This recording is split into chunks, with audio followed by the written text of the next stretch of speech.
Welcome to a video explaining the 10th standard English textual poem, The Ballad of Father Gilligan. 10ാം class English പാഠപുസ്തകത്തിലെ the ballad of Father Gilligan എന്ന കവിത വിശദീകരിക്കുന്ന ഒരു വീഡിയോയിലേക്ക് എല്ലാ വിദ്യാർത്ഥികൾക്കും ഹൃദ്യമായ സ്വാഗതം. നമുക്കാദ്യം കവിയെ ഒന്ന് പരിചയപ്പെടാം. William Butler Yeats, born in 1865 and died in 1939, is an Irish poet and one of the foremost figures of 20th century literature. 1865 ജനിച്ച് 1939 മരണപ്പെട്ട വില്യം ബട്ട്ലർ യീറ്റ്സ് ഒരു ഐറിഷ് കവിയാണ്, അയർലൻഡുകാരനായ ഒരു കവി. 20ാം നൂറ്റാണ്ടിലെ ഇംഗ്ലീഷ് സാഹിത്യ പ്രമുഖരിൽ ഏറെ പ്രസിദ്ധനായ ഒരു വ്യക്തി കൂടിയാണ് William Butler യീറ്റ്സ്. In 1923, he was awarded the Nobel Prize in Literature for his inspired poetry. Inspired poetry എന്ന് പരാമർശിക്കപ്പെട്ട അദ്ദേഹത്തിൻ്റെ കവിതകൾക്ക് 1923 നൊബേൽ പുരസ്കാരം ലഭിച്ചു. Yeats is one of the few writers who completed his greatest works after being awarded the Nobel Prize, which include The Tower, published in 1928, and The Winding Stair and Other Poems, published in 1929. Nobel പുരസ്കാരം ലഭിച്ചതിന് ശേഷം പ്രസിദ്ധമായ കൃതികൾ രചിച്ച ധാരാളം സാഹിത്യകാരന്മാരുണ്ട്. അത്തരത്തിൽപ്പെട്ട ഒരു സാഹിത്യകാരനായിരുന്നു, ഒരു കവിയായിരുന്നു William Butler യീറ്റ്സ്.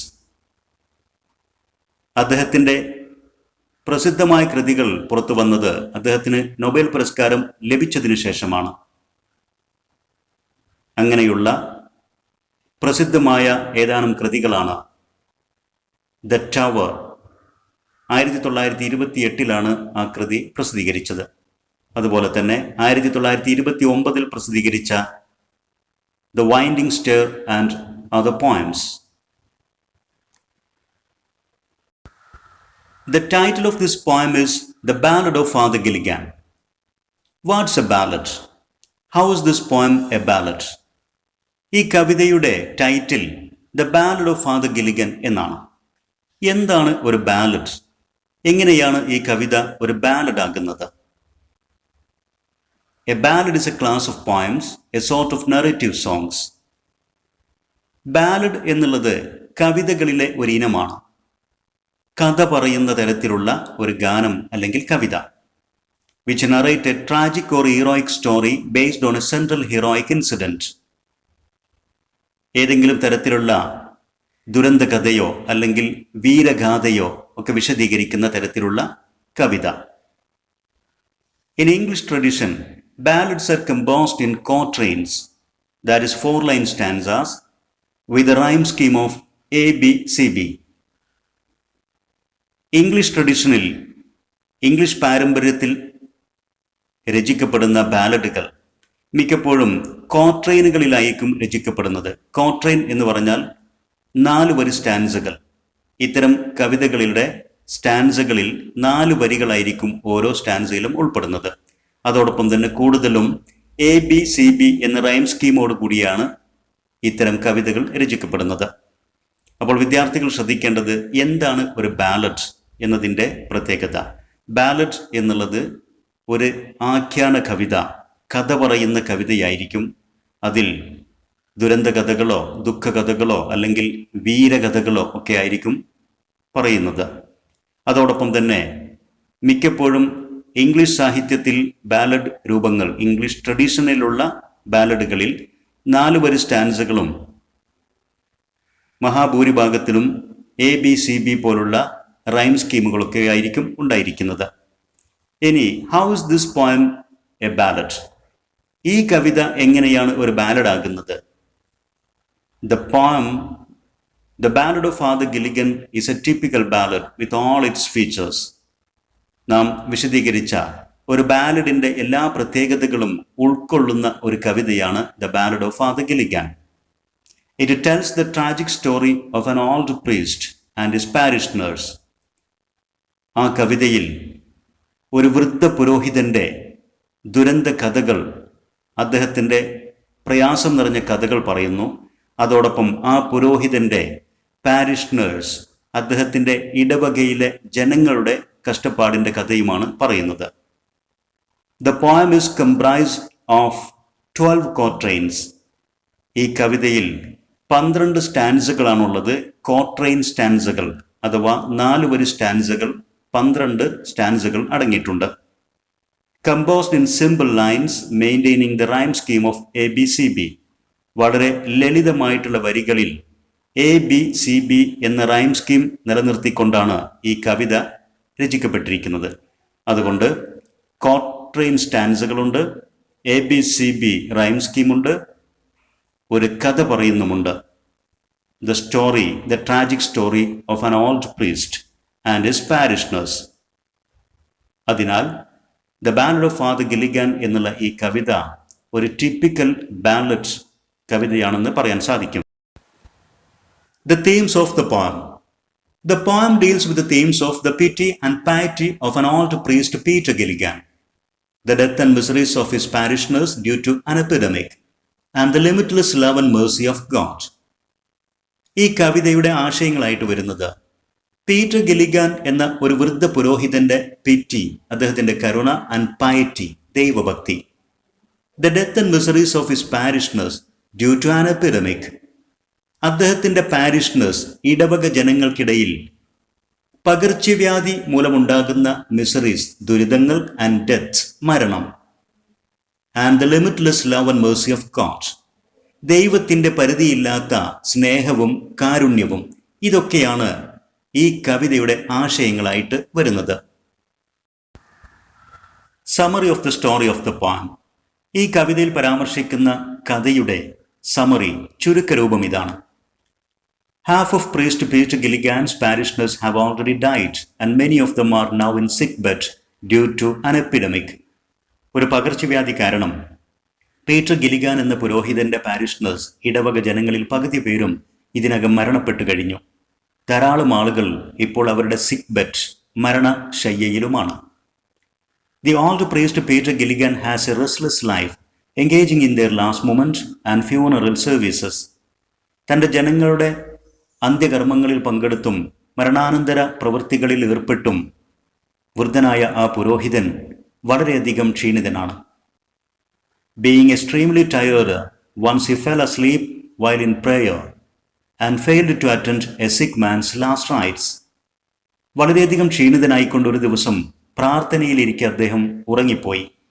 അത് കാരണം മരണം കാത്തുകിടന്നിരുന്ന ഒരു പാവം മനുഷ്യന്റെ അന്ത്യകർമ്മങ്ങളിൽ പങ്കെടുക്കാൻ പുരോഹിതന് സാധ്യമാകാതെ വന്നു. The next morning when he reached the sick man's house after his death, his wife asked the priest why he came there again. പിറ്റേ ദിവസം ആ മനുഷ്യൻ മരണപ്പെട്ടതിന് ശേഷം അദ്ദേഹത്തിന് വീട്ടിൽ പുരോഹിതൻ എത്തിയപ്പോൾ ആ മനുഷ്യന്റെ ഭാര്യ പുരോഹിതനോട് ചോദിച്ചു, എന്തുകൊണ്ടാണ് പുരോഹിതൻ വീണ്ടും ആ വീട്ടിൽ ചെന്നത് എന്ന്. എന്നാൽ പുരോഹിതൻ ആ വീട്ടിൽ ചെന്നിട്ടില്ലായിരുന്നു. പക്ഷേ from this question he realized that God had sent an angel instead of him to attend the dying man's last moments. ഈ ചോദ്യത്തിൽ നിന്ന് പുരോഹിതൻ ഒരു കാര്യം വ്യക്തമായിട്ട് മനസ്സിലായി. തൻ്റെ അഭാവത്തിൽ ദൈവം ഒരു മാലാഖയെ അയച്ച് താൻ ചെയ്യേണ്ട കർമ്മങ്ങളെല്ലാം ആ രോഗിയായ മനുഷ്യനു വേണ്ടി ദൈവം തന്നെ മാലാഖയെ കൊണ്ട് ചെയ്യിച്ചു എന്ന് പുരോഹിതന് ബോധ്യമായി. He felt guilty of his failure to do his duties and knelt in repentance. തൻ്റെ കടമകൾ ചെയ്യുന്നതിൽ തനിക്ക് പരാജയം സംഭവിച്ചു എന്ന കുറ്റബോധം പുരോഹിതനുണ്ടായി. അദ്ദേഹം ദൈവത്തിനു മുമ്പിൽ പശ്ചാത്തപിച്ചുകൊണ്ട് മുട്ടുകുത്തി. He prayed for forgiveness and praised God for the mercy God has showered upon him. ദൈവത്തോട് അദ്ദേഹം ക്ഷമയ്ക്ക് വേണ്ടി പ്രാർത്ഥിച്ചു. അതോടൊപ്പം ദൈവം തൻ്റെ മേൽ ചൊരിഞ്ഞ കാരുണ്യത്തിന് അദ്ദേഹം നന്ദിയും പ്രകടിപ്പിച്ചു. Now, let's go through the lines of the poem. The old priest Peter Gilligan was weary night and day, for half his flock were in their beds or under green swords lay. ഈ opening stanza പരിശോധിച്ചാൽ നമുക്കറിയാൻ സാധിക്കും, 4 വരികളാണ് ഈ കവിതയിലെ ഓരോ സ്റ്റാൻസകളിലും ഉള്ളത്. 4 വരി അടങ്ങുന്ന സ്റ്റാൻസക്ക് ക്വാട്രെയിൻ എന്നാണ് പറയുന്നത്. So there are 12 quatrains in this poem. 12 ക്വാട്രെയിൻസ് അഥവാ 12 4-ലൈൻ സ്റ്റാൻസുകളാണ് ഈ കവിതയിൽ ഉള്ളത്. റൈം സ്കീം എന്നുള്ളത് ABCB. That means the second line rhymes with fourth line. രണ്ടാമത്തെ വരി നാലാം വരിയുമായിട്ട് റൈം ചെയ്യുന്നു. ABCB എന്ന് റൈം സ്കീം. വിദ്യാർത്ഥികൾ ഈ കാര്യങ്ങൾ ശ്രദ്ധിക്കുക. ഇനി വരികളുടെ അർത്ഥവും ആശയവും പരിശോധിക്കാം. Opening line, the old priest Peter Gilligan. ഈ ഓപ്പണിംഗ് ലൈനിൽ പുരോഹിതനെ പരിചയപ്പെടുത്തുന്നു. അദ്ദേഹത്തിൻ്റെ പേര് Peter Gilligan. He's an old priest, ഒരു വൃദ്ധ പുരോഹിതനാണ്.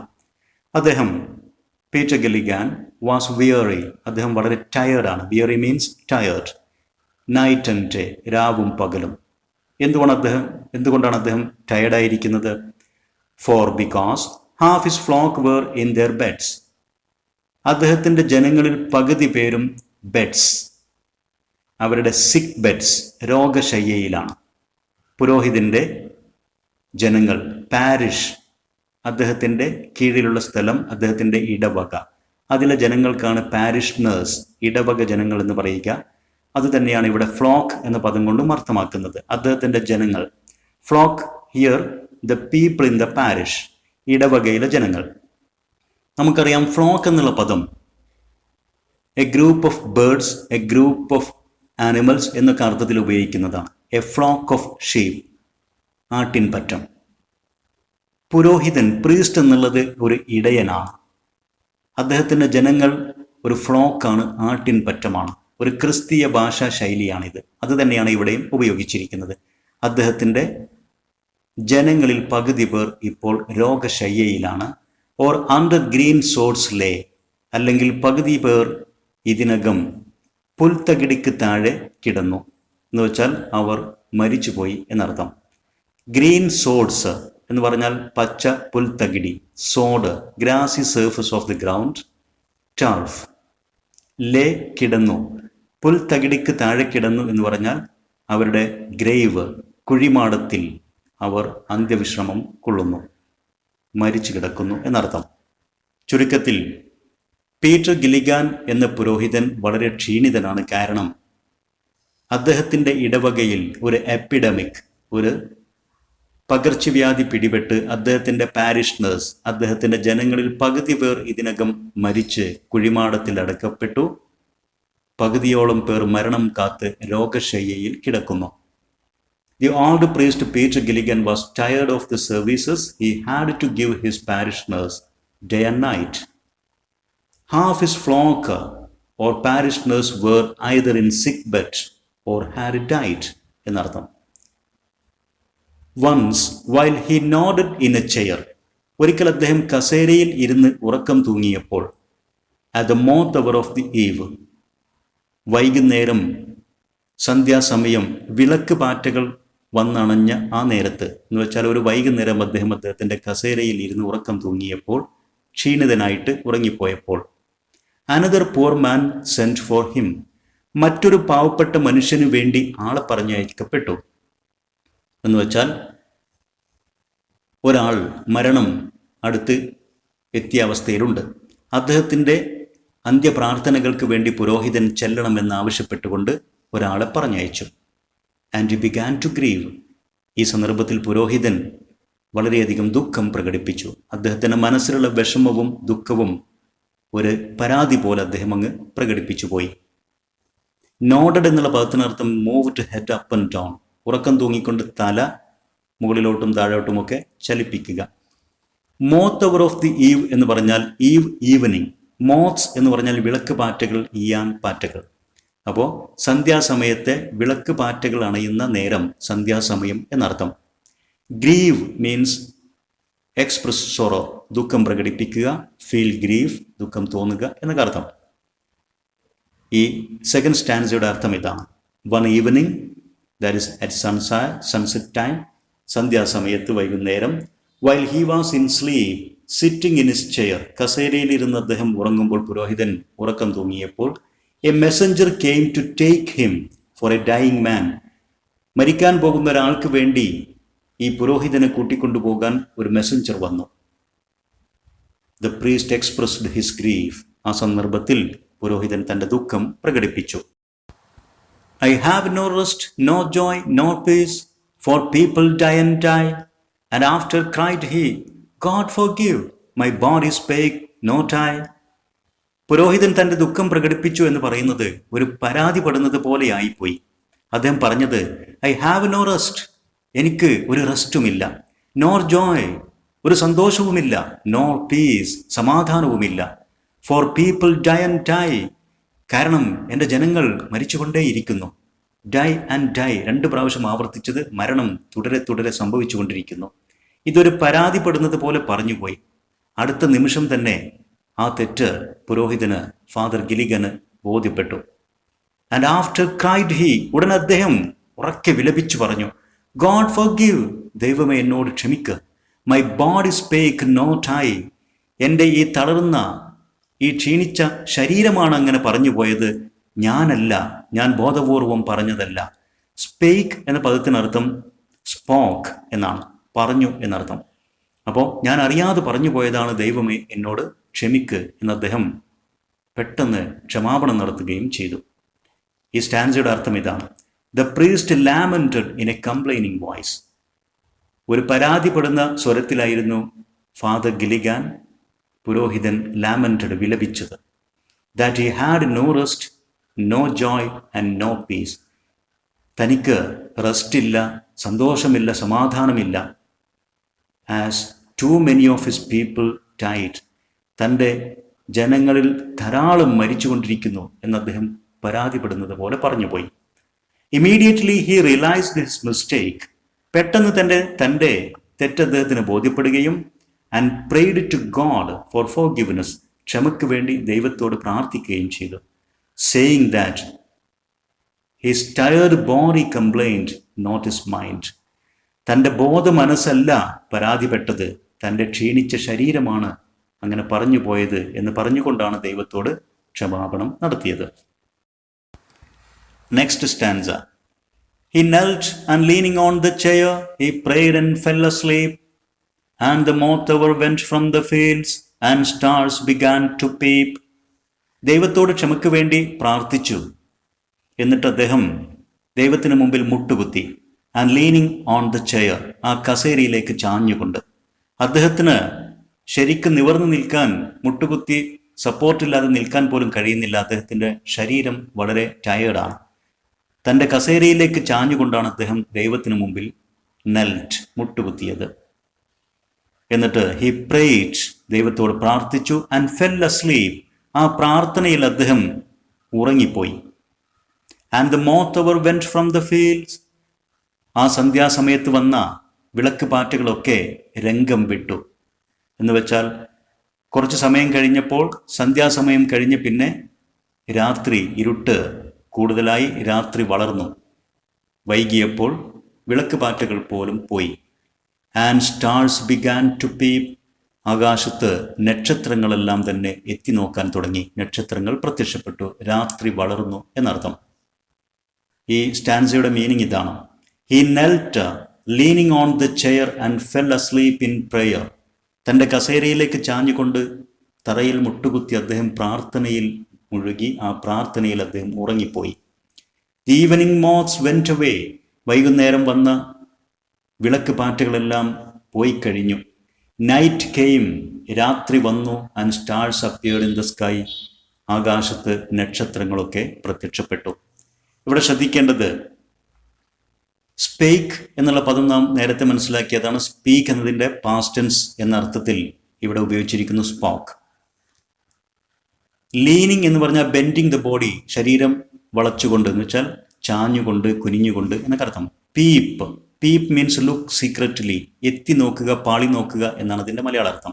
നക്ഷത്രങ്ങൾ ആകാശത്ത് നിന്ന് ഭൂമിയിലേക്ക് എത്തി നോക്കാൻ തുടങ്ങി എന്ന് പറഞ്ഞാൽ നക്ഷത്രങ്ങൾ പ്രത്യക്ഷപ്പെട്ടു എന്നർത്ഥം. ഇവിടെ ശ്രദ്ധിക്കേണ്ടതായ 2 ഫിഗർ ഓഫ് സ്പീച്ച് ഉണ്ട്. ഒന്ന്, നമുക്ക് കാണാൻ സാധിക്കും അലിറ്ററേഷൻ്റെ ഉദാഹരണം, no rest, nor joy, nor peace എന്ന് പറയുന്നിടത്തൊക്കെ ന് സൗണ്ടുകൾ ആവർത്തിച്ചിരിക്കുന്നു. ഡൈ ആൻഡ് ഡൈ എന്നുള്ളിടത്ത് ഡ സൗണ്ടുകൾ ആവർത്തിച്ചത് അലിറ്ററേഷൻ ഉദാഹരണമാണ്. അതുപോലെ തന്നെ ഫ്രം ഫീൽഡ്സ് എന്നൊക്കെ പറയുമ്പോൾ ഫ് സൗണ്ടുകൾ ആവർത്തിച്ചതും അലിറ്ററേഷൻ ഉദാഹരണമാണ്.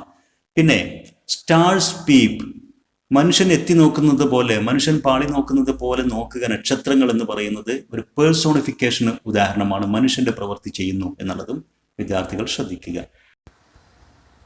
They slowly into millions grew, and leaves shook in the wind, and God covered the world with shade, and whispered to mankind. They എന്നത് സ്റ്റാർസ് എന്നാണ് അർത്ഥം. നേരത്തെ പറഞ്ഞു നക്ഷത്രങ്ങൾ ആകാശത്ത് പ്രത്യക്ഷപ്പെടാൻ തുടങ്ങി എന്നുള്ളത്. ആ നക്ഷത്രങ്ങൾ, the stars, slowly into millions grew, അവ മില്യൺ കണക്കായിട്ട് ഇപ്പോൾ ക്രമേണ വളർന്നു വന്നു.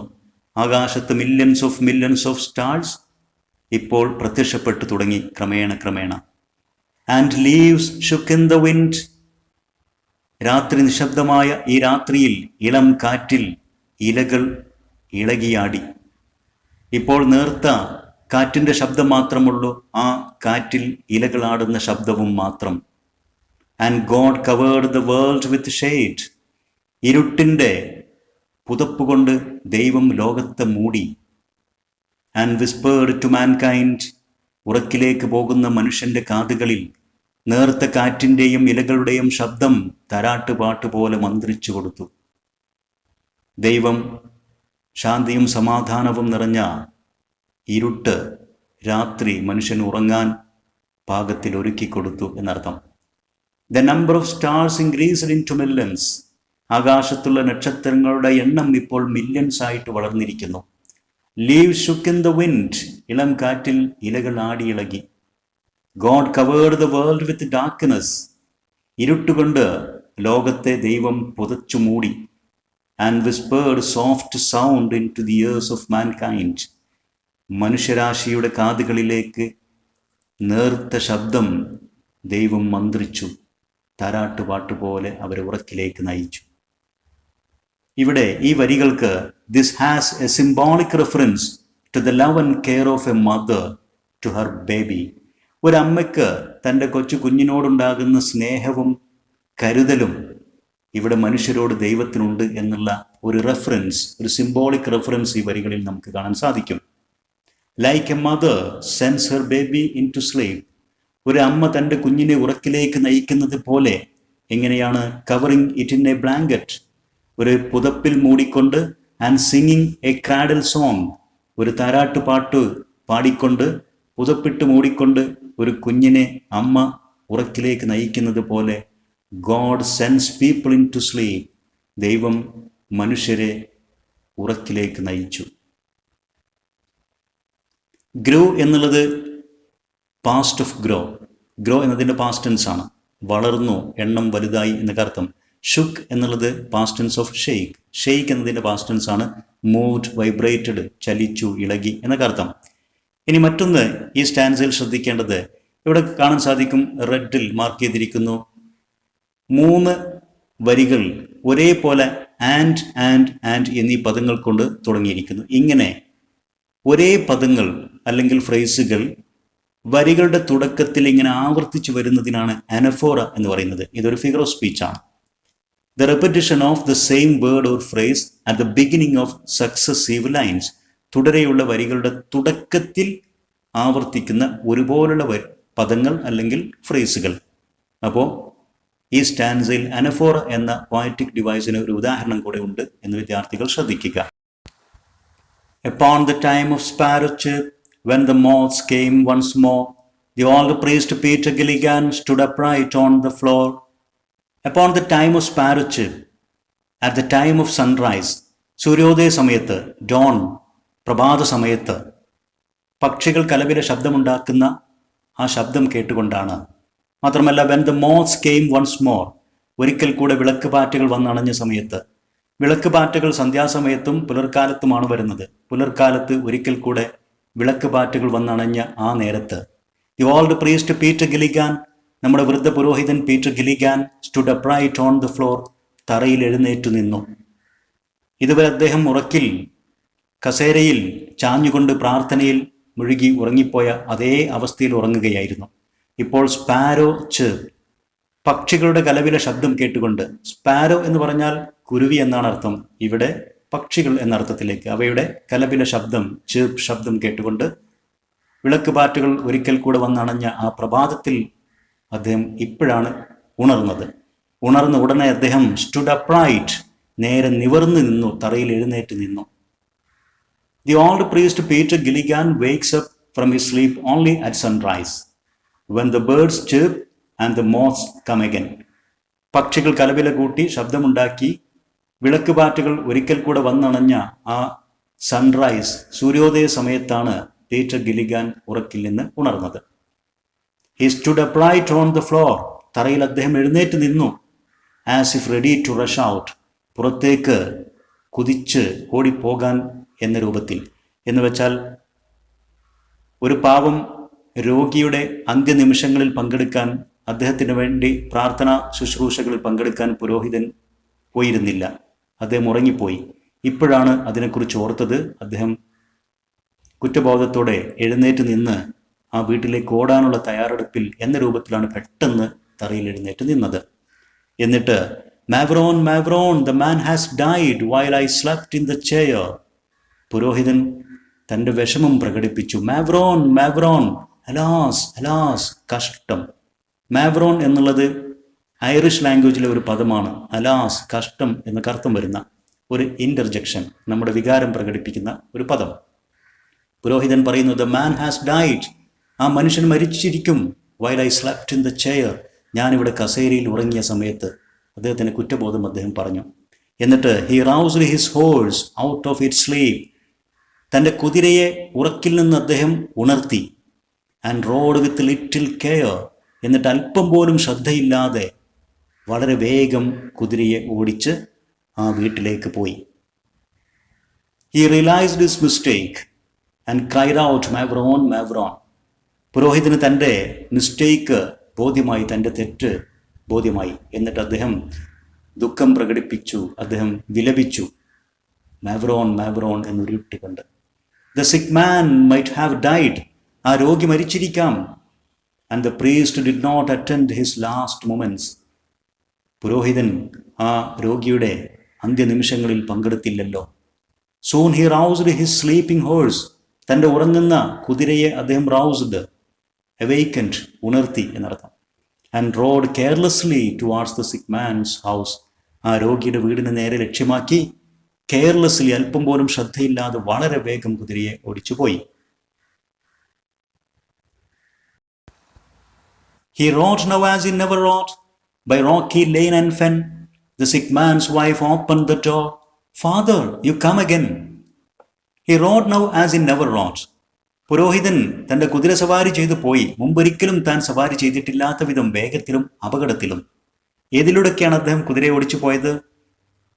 ബൈ റോക്കി ലെയിൻ ആൻഡ് ഫെൻ, പാറക്കെട്ടുകൾ നിറഞ്ഞ ഇടവഴികളിലൂടെയും വഴുതി വീഴാൻ സാധ്യതയുള്ള വെറ്റ് ലാൻഡ്, ചതുപ്പ് നിലങ്ങളിലൂടെയും ഒക്കെ അദ്ദേഹം കുതിരയെ ഓടിച്ചു പോയി.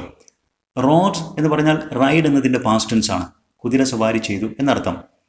ഫെൻ എന്ന് പറഞ്ഞാൽ വെറ്റ് ലാൻഡ്, മാർഷ്, ചതുപ്പ് നിലം, വഴുതലുള്ള നനഞ്ഞ ഭൂമി എന്നൊക്കെ അർത്ഥം. അങ്ങനെ പുരോഹിതൻ ആ വീട്ടിലെത്തിയപ്പോൾ the sick man's wife open the door, രോഗിയായിരുന്ന ആ മനുഷ്യന്റെ ഭാര്യ വാതിൽ തുറന്നുകൊണ്ട് അത്ഭുതത്തോടു കൂടി ചോദിച്ചു, Father you come again, Father നിങ്ങൾ വീണ്ടും വന്നുവോ എന്ന് ചോദിച്ചു. ഈ സ്റ്റാൻസയുടെ അർത്ഥം, he rode his horse as fast and carelessly as he never rode before, through narrow rocky passages and along slippery wetland. When he reached there, ആ വീട്ടിലെത്തിയപ്പോൾ the sick man's wife asked him why he came again, എന്തുകൊണ്ട് father നിങ്ങൾ വീണ്ടും വന്നു എന്ന് ചോദിച്ചു. And is the poor man dead, he cried. പുരോഹിതൻ കരയുന്ന പോലെ വളരെ പേടിയോടുകൂടി ആ സ്ത്രീയോട് ചോദിച്ചു, is the poor man dead, ആ പാവം മനുഷ്യൻ മരിച്ചുവോ? അതിന് ആ സ്ത്രീ മറുപടി പറഞ്ഞു, he died an hour ago, അദ്ദേഹം 1 മണിക്കൂർ മുമ്പ് മരിച്ചു പോയല്ലോ അച്ചോ എന്ന് പറഞ്ഞു. The old priest Peter Gilligan, നമ്മുടെ വൃദ്ധ പുരോഹിതൻ പീറ്റർ ഗിലിഗാൻ ഇത് കേട്ട് in grief swayed to and fro, ദുഃഖഭാരത്താൽ അലക്ഷ്യമായി അങ്ങോട്ടും ഇങ്ങോട്ടും നടന്നു. Swayed moved to and fro, walk up and down, അങ്ങോട്ടും ഇങ്ങോട്ടും ചലിക്കുക, നടക്കുക എന്നൊക്കെ അർത്ഥം. ഇത് കേട്ട് കുറ്റഭാരത്താൽ, ദുഃഖഭാരത്താൽ അലക്ഷ്യമായിട്ട് പുരോഹിതൻ അങ്ങോട്ടും ഇങ്ങോട്ടും നടന്നു. When the priest asked her whether her husband died, she replied that he had died an hour before. Hearing this, the priest walked to and fro in great grief. ആ ഭാര്യ അദ്ദേഹം 1 മണിക്കൂർ മുമ്പ് മരിച്ചല്ലോ എന്ന് പറഞ്ഞപ്പോൾ അത് കേട്ട് ദുഃഖഭാരത്താൽ പുരോഹിതൻ അലക്ഷ്യമായിട്ട് അങ്ങോട്ടും ഇങ്ങോട്ടും നടന്നു. When you were gone, he turned and died as merry as a bird. The old priest Peter Gilligan, he knelt him at that word. നിങ്ങൾ പോയി കഴിഞ്ഞ ശേഷം അദ്ദേഹം ഒന്ന് തിരിഞ്ഞു കിടന്നു. എന്നിട്ട് ഒരു പക്ഷിയെപ്പോലെ സന്തോഷത്തോടുകൂടി അദ്ദേഹം മരിക്കുകയും ചെയ്തു. ആ സ്ത്രീ തുടർന്ന് പറഞ്ഞു. ദി ഓൾഡ് പ്രീസ്റ്റ് പീറ്റർ ഗില്ലിഗാൻ, നമ്മുടെ വൃദ്ധ പുരോഹിതൻ പീറ്റർ ഗില്ലിഗാൻ ഇത് കേട്ട് knelt him at that word. ആ വാക്കുകൾ കേട്ട് അദ്ദേഹം ഭൂമിയിലേക്ക് മുട്ടുകുത്തി.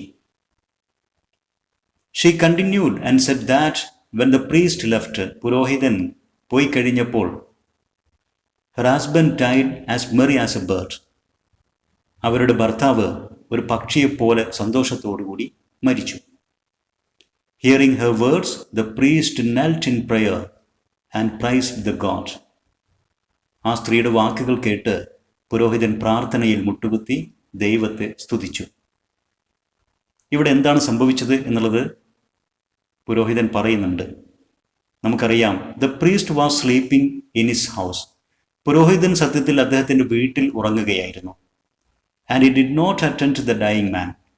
ആ മരണം കാത്തുകിടന്നിരുന്ന മനുഷ്യൻ്റെ ശുശ്രൂഷകൾ പുരോഹിതൻ ചെയ്തിരുന്നില്ല. അദ്ദേഹത്തിൻ്റെ അന്ത്യകർമ്മങ്ങളിൽ അദ്ദേഹത്തിന് പങ്കെടുക്കാൻ സാധിച്ചിരുന്നില്ല. He now realised that. ഇപ്പോൾ പുരോഹിതന് ബോധ്യമായി ഒരു കാര്യം.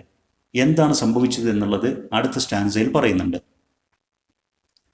He who has made the night of stars for souls who tire and bleed, sent one of these great angels down to help me in my need. പുരോഹിതൻ പറയുന്നത്, He who has made the night of stars, നക്ഷത്രങ്ങളാൽ അലങ്കൃതമായ രാത്രികളെ സൃഷ്ടിച്ച ദൈവം, for souls who tire and bleed, കഷ്ടപ്പാടുകൾ അനുഭവിക്കുന്ന, വേദനകൾ അനുഭവിച്ച്, ദുരിതം അനുഭവിച്ച് ജീവിക്കുന്ന ആളുകളുടെ ശാന്തിക്കും സമാധാനത്തിനും വേണ്ടിയിട്ട് രാത്രിയും അതിലെ മനോഹരമായ നക്ഷത്രങ്ങളെയും തീർത്ത ആ ദൈവമുണ്ടല്ലോ. Sent one of this great angels down. ആ ദൈവത്തിൻ്റെ ഉന്നതരായ മാലാഖമാരിൽ ഒരു മാലാഖയെ താഴേക്ക് അയച്ചു. To help me in my need. എൻ്റെ പ്രവൃത്തിയിൽ, എൻ്റെ ആവശ്യത്തിൽ എന്നെ സഹായിക്കുന്നതിന് വേണ്ടി, ഞാൻ ചെയ്യേണ്ട പ്രവൃത്തി ഞാൻ ചെയ്യാതിരുന്നപ്പോൾ എന്നെ സഹായിക്കാൻ ദൈവം ഒരു മാലാഖയെ അയച്ചു, കാര്യങ്ങൾ ചെയ്തു എന്നുള്ളത് പുരോഹിതന് ഇപ്പോൾ ബോധ്യപ്പെട്ടു. ആ സ്ത്രീ വിചാരിക്കുന്നത് ഈ പുരോഹിതൻ തന്നെയാണ് എല്ലാ കാര്യങ്ങളും ചെയ്തത് എന്നാണ്. എന്നാൽ പുരോഹിതൻ വീട്ടിൽ ഉറങ്ങുകയായിരുന്നു. പക്ഷെ ദൈവം ആ പുരോഹിതൻ്റെ രൂപത്തിൽ ഒരു മാലാഖയെ ആ മരണ വീട്ടിൽ എത്തിച്ച് കാര്യങ്ങൾ ചെയ്തു തീർത്തിരുന്നു എന്നുള്ളത് പുരോഹിതന് മനസ്സിലായി, ആ സ്ത്രീക്ക് മനസ്സിലായിരുന്നില്ല എന്നർത്ഥം. ആ സ്റ്റാൻസയുടെ അർത്ഥം ഇതാണ്: the God's who made beautiful and peaceful starry night. ശാന്തിയും സമാധാനവും നിറഞ്ഞ നക്ഷത്രങ്ങൾ കൊണ്ട് മനോഹരമായ രാത്രി സൃഷ്ടിച്ച ദൈവം sent an angel in the form of the priest. പുരോഹിതന്റെ രൂപത്തിൽ ഒരു മാലാഖയെ അയച്ചു. To do all the services for the sick man. ആ രോഗിയായ മനുഷ്യന് എല്ലാ സേവനങ്ങളും ചെയ്തു കൊടുക്കാൻ വേണ്ടി. Thus the merciful God helped the old tired priest. അങ്ങനെ കരുണാമയനായ ദൈവം ആ പാവം പുരോഹിതനെ എല്ലാ അർത്ഥത്തിലും സഹായിച്ചു എന്നർത്ഥം. He who is wrapped in purple robes with planets in his care had pity on the least of things asleep upon a chair. ആ മരണവീട്ടിൽ സംഭവിച്ച കാര്യങ്ങൾ പുരോഹിതൻ വിശദീകരിച്ചു കൊണ്ടിരിക്കുകയാണ്. അദ്ദേഹം പറയുന്നു, ഹി ദൈവം who is wrapped in purple robes. Purple നിറത്തിലുള്ള വസ്ത്രം ധരിച്ച ദൈവം. Wrapped means covered, here dressed, വസ്ത്രമണിഞ്ഞ. പേർപ്പിൾ എന്ന് പറഞ്ഞാൽ ഈ നിറമാണ്. Mixture of a deep red and blue, purple colour. Robes എന്ന് പറഞ്ഞാൽ long loose outer garments reaching to the ankles, നീണ്ട വസ്ത്രം. അപ്പോൾ പേർപ്പിൾ നിറത്തിലുള്ള ഈ നീളൻ വസ്ത്രം ധരിച്ച ദൈവം എന്നതുകൊണ്ട് അർത്ഥമാക്കുന്നത് ഈ പേർപ്പിൾ കളറിന് ഒരു പ്രത്യേകതയുണ്ട്. The purple colour has long been associated with royalty. അത് രാജകീയമായ ഒരു നിറമാണ്. The colour worn by Roman magistrates, it became the imperial colour worn by the rulers of the Roman empire and Roman Catholic bishops. റോമ സാമ്രാജ്യത്തിലെ ഭരണാധികാരികളും Roman Catholic ബിഷപ്സുമൊക്കെ അവരുടെ ഉന്നതമായ സ്ഥാനം, അവരുടെ അധികാര സ്ഥാനം ഒക്കെ പ്രകടിപ്പിക്കുന്ന, അവരുടെ അധികാരത്തിൻ്റെ ഉന്നതമായ സ്ഥാനത്തിൻ്റെ ഒരു അടയാളമായിട്ടായിരുന്നു ഈ നിറം ഉപയോഗിച്ചിരുന്നത്. ഇതുകൊണ്ട് അർത്ഥമാക്കുന്നത് ഉന്നതസ്ഥാനീയനായ, പവർഫുൾ ആയിട്ടുള്ള ദൈവം എന്നാണ്. അങ്ങനെയുള്ള ദൈവം വിത്ത് പ്ലാനറ്റ്സ് ഇൻ ഹിസ് കെയർ, സകല പ്ലാനറ്റ്സും സകല ഗ്രഹങ്ങളും ആ ദൈവത്തിൻ്റെ നിയന്ത്രണത്തിലാണ്. അങ്ങനെ സകല ഗ്രഹങ്ങളെയും നിയന്ത്രിക്കുന്ന ഉന്നത സ്ഥാനമുള്ള, അധികാരമുള്ള, പവർഫുൾ ആയിട്ടുള്ള ആ ദൈവം had പിറ്റി on the least of things. ആ ദൈവത്തിൻ്റെ സൃഷ്ടികളിൽ ഏറ്റവും നിസ്സാരമായ സൃഷ്ടിയോട്, ആ സൃഷ്ടി അസ്ലീപ് അപ്പോൺ എ ചെയർ, ഒരു കസേരയിൽ കിടന്നുറങ്ങുകയായിരുന്നു. കസേരയിൽ കിടന്നുറങ്ങുകയായിരുന്ന ദൈവത്തിൻ്റെ സൃഷ്ടികളിൽ ഏറ്റവും ലീസ്റ്റ്, സില്ലി, ഏറ്റവും നിസാരമായ ആ സൃഷ്ടിയായ പുരോഹിതനോട് പോലും ഹാഡ് പിറ്റി, കരുണ കാണിച്ചിരിക്കുന്നു. എന്നോട് കരുണ കാണിച്ച് എനിക്ക് വേണ്ടിയിട്ടാണ് മാലാഖയെ അയച്ച് ഞാൻ ചെയ്യേണ്ട പ്രവൃത്തികൾ ദൈവം ചെയ്തത് എന്നാണ് പുരോഹിതൻ അർത്ഥമാക്കുന്നത്. ലീസ്റ്റ് ഓഫ് തിങ്സ് എന്ന് പറഞ്ഞാൽ ദ സില്ലിയസ്റ്റ് ക്രീച്ചർ, ഏറ്റവും നിസാരമായ ജീവി. ഈ സ്റ്റാൻസയുടെ അർത്ഥം ഇതാണ്: ദ മോസ്റ്റ് പവർഫുൾ ഗോഡ്, ഏറ്റവും ശക്തനായ ദൈവം. Dressed in purple robe, symbol of power and high position. ശക്തിയുടെയും ഉന്നത സ്ഥാനത്തിൻ്റെയും അടയാളമായ പേർപ്പിൾ ഡ്രസ് അണിഞ്ഞ ആ പവർഫുൾ ദൈവം has control over all planets. എല്ലാ പ്ലാനറ്റുകളുടെയും നിയന്ത്രണം ആ ദൈവത്തിനാണ്. അങ്ങനെയുള്ള ആ ദൈവം, such a powerful God showed pity on the priest. അത്തരമൊരു ദൈവം കാരുണ്യം കാണിച്ചിരിക്കുന്നു on the priest, the silliest of God's creatures. ദൈവത്തിൻ്റെ സൃഷ്ടികളിൽ ഏറ്റവും നിസ്സാരമായ ആ പുരോഹിതനോട് പോലും കരുണ കാണിച്ചിരിക്കുന്നു. Now, let's examine some important points to remember from this poem. ഈ കവിതയിൽ നിന്ന് നാം ഓർമ്മിച്ചിരിക്കേണ്ടതായ ചില പ്രധാന പോയിന്റ്സ് നമുക്കൊന്ന് പരിശോധിക്കാം. This poem is by the Irish poet William Butler Yeats. സുപ്രസിദ്ധ ഐറിഷ് കവി വില്യം ബട്ട്ലർ യീറ്റ്സ് ആണ് ഈ കവിത രചിച്ചിരിക്കുന്നത്. This is a ballad. ഇതൊരു ബാലഡ് കവിതയാണ്. It is comprised of 12 quatrains. ഈ കവിതയിൽ 12 ക്വാട്രെയിൻസ് ആണ് അടങ്ങിയിരിക്കുന്നത്. Rhyme scheme ABCB. കവിതയുടെ റൈം സ്കീം ABCB എന്നാണ്. അലിറ്ററേഷൻസ്. കവിതയിൽ അലിറ്ററേഷൻ എന്നുള്ള പോയറ്റിക് ഡിവൈസിന് ധാരാളം ഉദാഹരണങ്ങളുണ്ട്.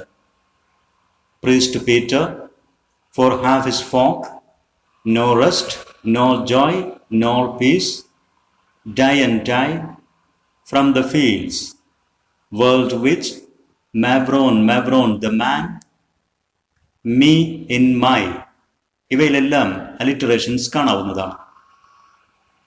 Visual images. ധാരാളം വിഷ്വൽ ഇമേജുകൾ ഈ കവിതയിലുണ്ട്. The green sods, rocky lane, moths, the priest riding the horse. ഇതൊക്കെ വിഷ്വൽ ഇമേജുകളായിട്ട് കവിത വായിക്കുമ്പോൾ നമ്മുടെ മനോമുകുരത്തിൽ തെളിയുന്ന ചിത്രങ്ങളാണ്. Auditory images. ഓഡിറ്ററി ഇമേജുകൾ കവിത വായിക്കുമ്പോൾ നമുക്കും കേൾക്കുന്ന ചില അനുഭവങ്ങൾ ഉണ്ടാകും. ഉദാഹരണത്തിന് ദ സ്പാരോ ചിർപ്പ്, പക്ഷികളുടെ കലപില ശബ്ദം, and the whispering wind that shook the leaves. ഇളം കാറ്റ് ഇലകളെ ഇളക്കി ഉണ്ടാക്കുന്ന കാറ്റിൻ്റെയും ഇലകളുടെയും ശബ്ദം, ഇതൊക്കെ നമുക്ക് കേൾക്കുന്ന പോലെ അനുഭവപ്പെടും. Personification. The expression "the stars peep in the line and the stars began to peep is an example of personification. And the stars began to peep എന്നുള്ള വരിയിൽ the stars peep, നക്ഷത്രങ്ങൾ എത്തി നോക്കുന്നു എന്നുള്ള ആ പ്രയോഗം പേഴ്സോണിഫിക്കേഷന് ഒരു ഉദാഹരണമാണ്. Similarly, the man died as merry as a bird. ആ മനുഷ്യൻ ഒരു പക്ഷിയെപ്പോലെ സന്തോഷത്തോടു കൂടി മരിച്ചു എന്ന് പറയുന്ന ആ വരിയിൽ the man is compared to a merry bird using the word as. എന്ന പദം ഉപയോഗിച്ചുകൊണ്ട് ആ മനുഷ്യനെ ഒരു മെറി ബേർഡുമായിട്ട് കമ്പയർ ചെയ്തിരിക്കുന്നു. അത് സിമിലിക്കൊരു ഉദാഹരണമാണ്. Refrain. The opening line, the old priest Peter Gilligan, repeats 4 times, which can be taken as an example of refrain. കവിതയുടെ opening line the old priest Peter Gilligan എന്നുള്ള വരി 4 പ്രാവശ്യം ഈ കവിതയിൽ ആവർത്തിച്ചു വരുന്നുണ്ട്. അത് റിഫ്രൈൻ എന്ന പോയറ്റിക് ഡിവൈസിന് ഒരു ഉദാഹരണമായിട്ട് എടുക്കാവുന്നതാണ്. Refrain means the repetition of A line at regular intervals in A poem. കൃത്യമായ ഇടവേളകളിൽ ആവർത്തിക്കപ്പെടുന്ന വരികൾക്കാണ് റിഫ്രൈൻ എന്ന് പറയുന്നത്. ആ പൂർണ്ണ അർത്ഥത്തിൽ ഈ കവിതയിൽ റിഫ്രൈൻ ഇല്ല എങ്കിലും 4 പ്രാവശ്യം ഒരേ വരി ആവർത്തിക്കുന്നത് കൊണ്ട് അതൊരു റിഫ്രൈനായിട്ട് പരിഗണിക്കാവുന്നതാണ്. അനഫോറ. അനഫോറ എന്ന പോയറ്റിക് ഡിവൈസ് കൊണ്ട് അർത്ഥമാക്കുന്നത് the repetition of the same word or phrase at the beginning of successive lines. തുടരെ വരുന്ന കവിതാ വരികളുടെ ആരംഭത്തിൽ ആവർത്തിക്കപ്പെടുന്ന വാക്കുകൾ അല്ലെങ്കിൽ ഫ്രേസുകൾ, ഇതാണ് അനഫോറ. Several lines are started with the word and in this poem. ഈ കവിതയിൽ ധാരാളം വരികൾ ആൻഡ് എന്നുള്ള പദം കൊണ്ട് തുടങ്ങുന്നുണ്ട്. അത്തരം വരികൾ സക്സസീവായിട്ട് തുടരെ വരികയും ചെയ്യുന്നു. അനഫോറക്ക് അത് നല്ല ഉദാഹരണമാണ്.